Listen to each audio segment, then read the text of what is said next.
Rekening Ustaz Dasat untuk keperluan masjid diblokir karena tidak aktif selama 3 bulan. Alhamdulillah, salawat dan salam kepada Rasulullah Muhammad SAW. Semoga para pengambil keputusan di negara ini tetap dalam lindungan Allah, berkat pekerjaannya jadi pahala dalam bekerja. Saya hari ini berencana membayar besi, semen untuk pembangunan masjid saya. Jadi saya datanglah mengambil uang yang saya tabung di bank pemerintah. Setelah saya tiba ternyata rekening saya diblokir karena tidak aktif selama 3 bulan. Saya bingung kenapa diblokir.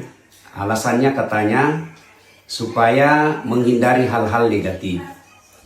Setahu saya selalu diiklankan oleh negara, ayo menabung, ayo menabung. Menabunglah saya, tapi kenapa diblokir? Namanya menabung disimpan duit. Kalau tidak disimpan, diambil terus bolak-balik, lebih baik simpan di dompet.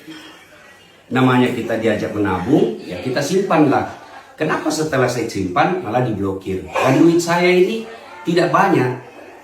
Saya berharap pemerintah membuat keputusan yang betul-betul elegan, tidak meresahkan masyarakat, dan tidak menyusahkan rakyat kecil.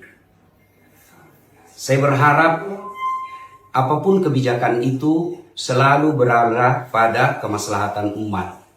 Saya tahu niat ini bagus, niat pemblokiran rekening ini baik, tapi caranya yang tidak elegan.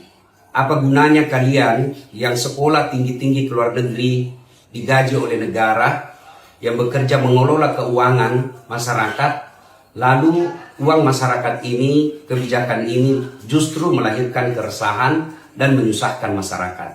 Saya tidak ahli di bidang perbankan, saya tidak ahli di bidang ekonomi, tetapi falsafah dari semua ada negara supaya bisa melayani masyarakat. Saya menabung untuk aman dan membantu negara, tapi ternyata saya diblokir. Mudah-mudahan hanya ini terjadi pada diri saya, tidak pada masyarakat yang jauh lebih kecil dari saya. Kepada pemerintah, ini jangan dianggap sebagai teror, jangan dianggap sebagai lawan. Anggaplah sebagai masukan dari rakyat untuk memperbaiki sistem pengelolaan keuangan negara. Saya yakin kalau niatnya baik, pasti Allah tunjukkan jalan yang baik. Saya Dasat Latif dari Kota Makassar. Assalamualaikum warahmatullahi wabarakatuh.